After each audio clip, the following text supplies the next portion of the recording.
ओम नमः शिवाय। हर हर महादेव। जय शिव शंभो। दोस्तों, आप सभी का चैनल में बहुत स्वागत है।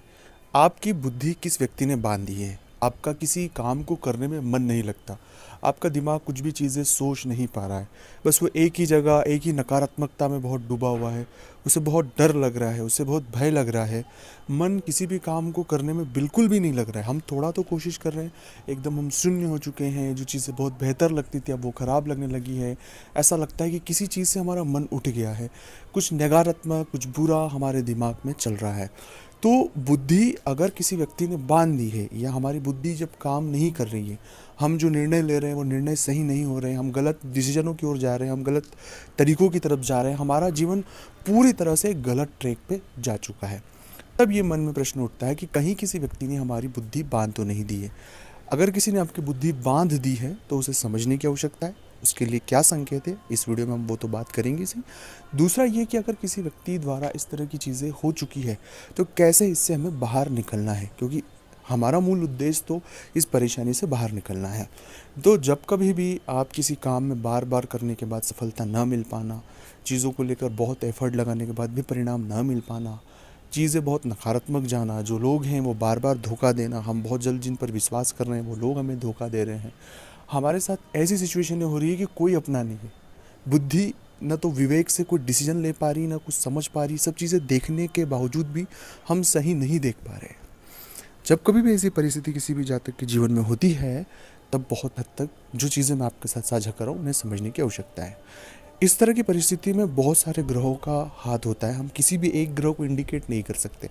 खासकर मन की स्थिति के लिए चंद्र वो घटता बढ़ता है। अगर आपकी कुंडली में चंद्र बहुत ही ज़्यादा डाउन में है तो उस वजह से ये मन की स्थिति बार बार होती है। कई बार शनि राहु और शुक्र की जो नकारात्मक युति अगर हो जाती है तो उस वजह से भी इस तरह की जो परिणाम हमारे जीवन में दिखाई देते हैं।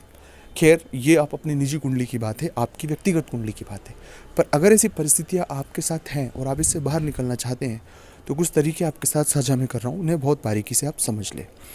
आपसे एक निवेदन है कि अभी तक आपने चैनल को सब्सक्राइब नहीं किया तो प्लीज़ आप सब्सक्राइब करें। कमेंट्स में भोलेनाथ का नाम लिखें। अगर आप चाहते हैं अपनी कुंडली का विश्लेषण हमसे करवाना, मतलब इस तरह की स्थिति अगर आपके साथ है तो आप एक बार हमसे कंसल्ट भी कर सकते हो। उसका फीस और शुल्क लागू है दोस्तों। जो आप हमसे आपकी मदद हो पाएगी ज़रूर आपकी करेंगे।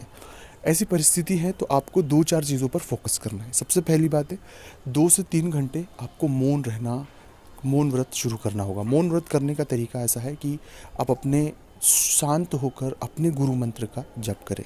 नहीं है गुरु मंत्र तो नमः शिवाय नमः शिवाय नमः शिवाय का मन में जाप करें और पूरा ध्यान अपने नमः शिवाय के जप पर होना चाहिए। इस तरह की परिस्थिति जब आप 7 दिन तक करेंगे तो 8वें दिन से आपको बहुत सारी चीज़ें खुद को स्वतः ही समझ आएगी। दूसरा प्रयोग आपको ये करना है कि आप बजरंग बाण का पाठ करें, क्योंकि कहीं ना कहीं हमारे इर्द गिर्द एक नकारात्मक ऊर्जा हमने खुद ने क्रिएट करके रखी है। जब हमें सफलता नहीं मिलती तो हम खुद बहुत नेगेटिव हो जाती। हम खुद एक एनर्जी का हब है, तो नेगेटिव एनर्जी अगर हम प्रोड्यूस करेंगे तो इर्द गिर्द हमारे ही होगी। इसलिए जितना हो सके बजरंग बाण का पाठ करें। सुबह 2 बार करें, शाम को 2 बार करें, उससे बहुत फ़ायदा होगा। और तीसरा और सबसे महत्वपूर्ण है कि जितने हो सके पेड़ लगाने की कोशिश करें। आप प्रण ले लें कि मैं 5 पेड़ लगाऊंगा, 10 पेड़ लगाऊंगा, 100 पेड़ लगाऊंगा। तो आप जितने पेड़ लगाने का प्रण करेंगे और उन्हें लगाने की कोशिश करेंगे, उससे भी आपको बहुत इम्पैक्ट मिलेगा। चौथा प्रयोग यह भी महत्वपूर्ण है कि जो दिव्यांग है या उनका आश्रम हो या कोई दिव्यांग व्यक्ति हो, उनकी आप मदद करें। और रही बात बुद्धि, आपकी कोई व्यक्ति बुद्धि नहीं बांध सकता। हम केवल हमारी परेशानियों में बहुत उलझ जाते हैं।